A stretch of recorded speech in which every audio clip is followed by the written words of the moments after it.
बिस्मिल्लाहिर्रहमानिर्रहीम। अस्सलामु अलैकुम। Welcome to my channel cooking with Aruba. जी, तो आज मैं आपके लिए जो रेसिपी लेकर आई हूँ वो है आलू का पराठा। आलू का पराठा तो हर तरीके से बनाते हैं, ये लच्छेदार पराठा है।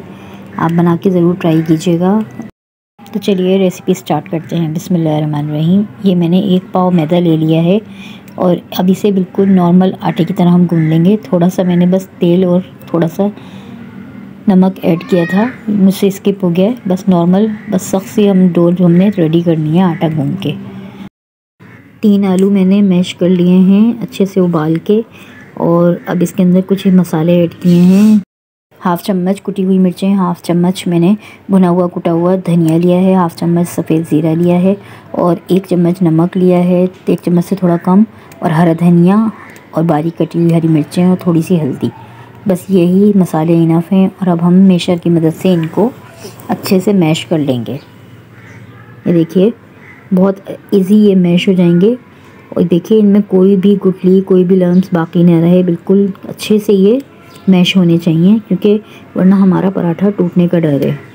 ये देखिए अच्छे से हमारे डो रेडी हो गई है। अब ये मैंने एक पेड़ा ले लिया है, नॉर्मल जैसे हम आटा गूँधते हैं ना, ऐसे नॉर्मल। अब उसको हम बेल लेंगे।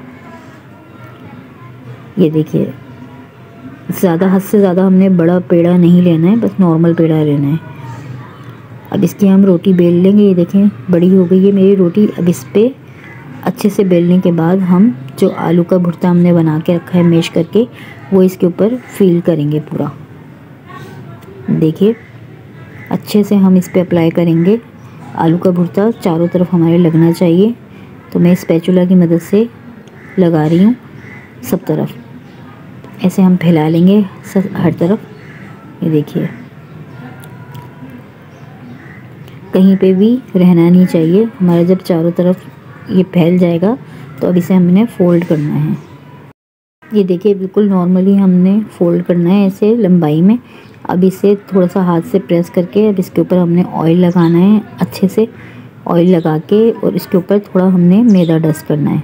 ये देखिए, ताकि हमने इसको अच्छे से परत बनानी है। ये देखिए मैदा हमने डस्ट कर लिया है। तो अब इसको हाथ की मदद से उठाएंगे और अच्छे से इसको फ़ोल्ड करेंगे। ये देखिए इस तरीके से हम इसको फ़ोल्ड करते जाएंगे तो ये बहुत अच्छे से ये फ़ोल्ड हो जाएगा। ये देखिए ये हमारा फ़ोल्ड हो चुका है। अब आप दोनों तरफ से चेक कर सकते हैं इसमें कितनी अच्छी सी लेयर्स बन चुकी हैं। ये देखिए माशाल्लाह से बहुत अच्छी लेयर्स इसमें रेडी हो गई हैं बन के।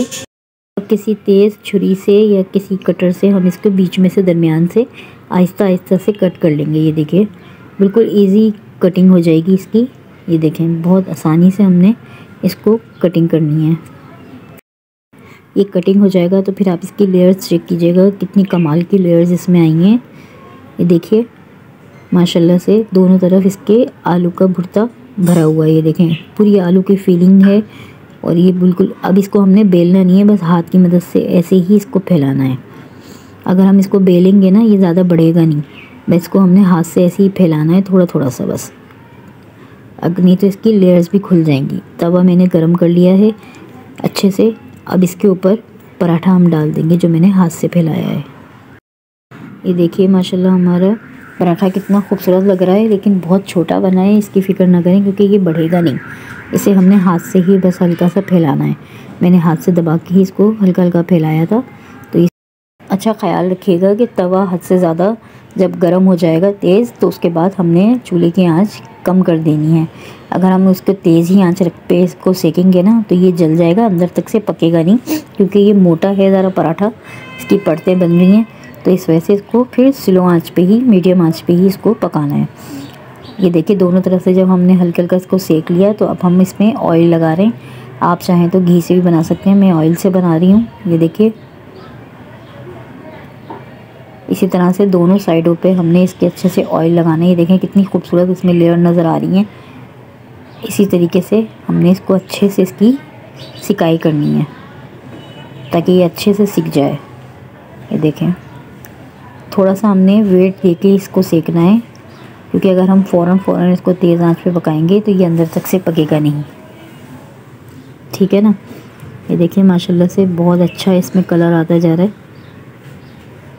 अब ये देखिए दूसरे साइड से भी ये डन होता जा रहा है। जब ये पूरी तरह से पक जाएगा तो हम इसे निकाल लेंगे एक प्लेट में। ये देखिए माशाल्लाह कितनी प्यारी लेयर बनी है, आपको नज़र तो आ रही होंगी। बहुत खूबसूरत और बहुत ही मज़ेदार, यकीन माने बहुत टेस्टी पराठा होता है ये।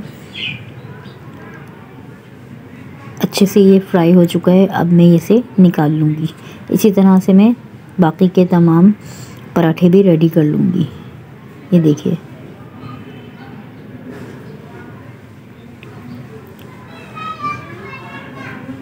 देखिए मैं दूसरा पराठा भी फ्राई कर रही हूँ। मेरे तमाम पराठे फ्राई हो चुके हैं और बहुत ही खूबसूरत इसमें कलर आ चुका है। ये देखें, और परत भी इसकी बहुत अच्छी बन चुकी है। सारे पराठे रेडी हैं माशाल्लाह से।